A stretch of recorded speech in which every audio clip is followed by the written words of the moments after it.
こんにちは、ゼキザップです。今回はデイトナのパイプエンジンガードのグロスブラックを装着したので、その取り付け方法とレビューの方を撮影していこうと思います。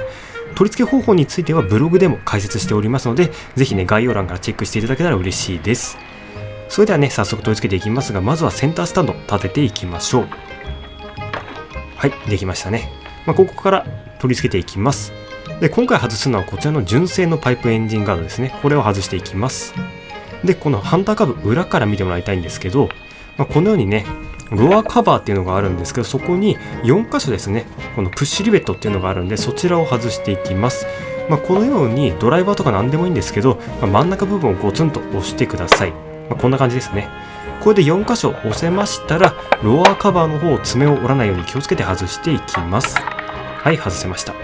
で、外しましたら続いてはアンダーカバーですね。こちらを外していきます。で、アンダーカバーについては4箇所でボルト止まっておりますので、そちらをね、緩めてください。こんな感じですね。別にきつく止まってるわけではないので、優しくね、回してもらえればいいかなと思います。はい。で、注意点なんですが、このようにアンダーカバーは爪の上に乗っかってる感じになりますので、外す際は前方に向かってですね、アンダーカバーをずらすと外れます。こんな感じですね。はい。で、やっぱりね、ダート走ったんで傷ついてますね。はい。続いてね、フロントプレートの方ですね。こちら固定してるボルトがあります。このボルトを外していきます。はい。外れましたね。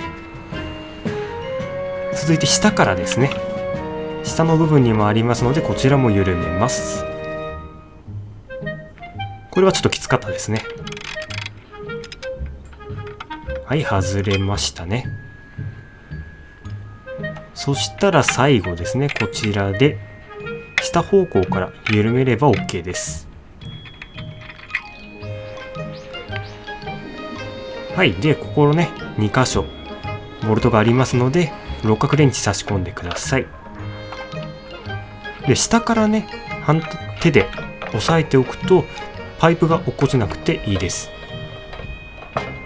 はい、こんな感じで外れます。はい、そしたらね、このパイプの方をさらに分解していきます。はい、分解できましたね。パイプ以外のものは使い回すのでなくさないようにしてください。そしたらね、この D カットになっているところが分かりますかね。これをね、合わせるようにして組み立てていきます。D の部分で合わせる感じですね。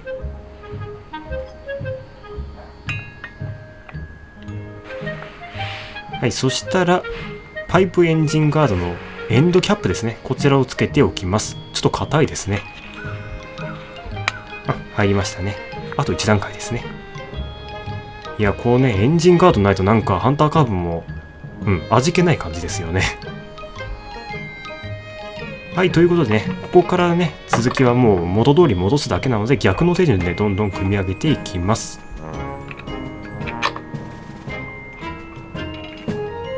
しっかりとね、締め忘れがないように一つ一つ丁寧にやってください。で、アンダーカバーですね。こちらも爪に乗っける感じでやっていきましょう。こんな感じでね、しっかりと爪に乗っかっていれば大丈夫です。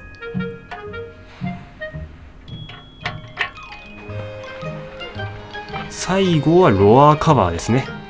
こちらも元に戻しておきます。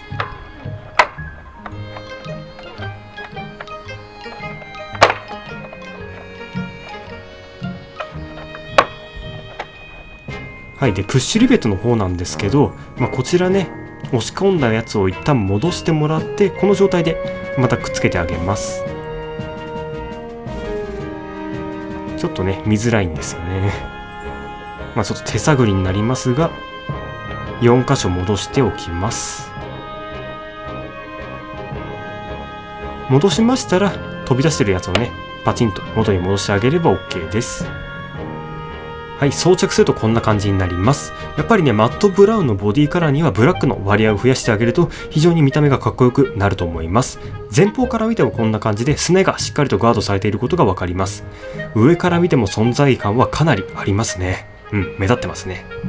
いや、こういうのはね、林道を走っても安心感は違うのかなと思います。自己満足かもしれないんですけど、非常にね、いい感じの部品だと思います。で、一応欠点の方もお伝えしておくと、このように砂ぼこりとかは目立ちます。やっぱね、自分群馬にいるんですけど、この時期、風が強くってすごい目立つんですよね。で、あと一つ欠点は、このシフトアップするときですね、踏み間違えてシフトアップできないということが、起こるようになりました。この辺は自分の使い方のミスなので、しっかりとね、姿勢正して乗っていこうかなと思います。それではまた次の動画でお会いしましょう。バイバイ。この部品はどこにつけるのかな。エンドキャップか。こればらさないとダメだな。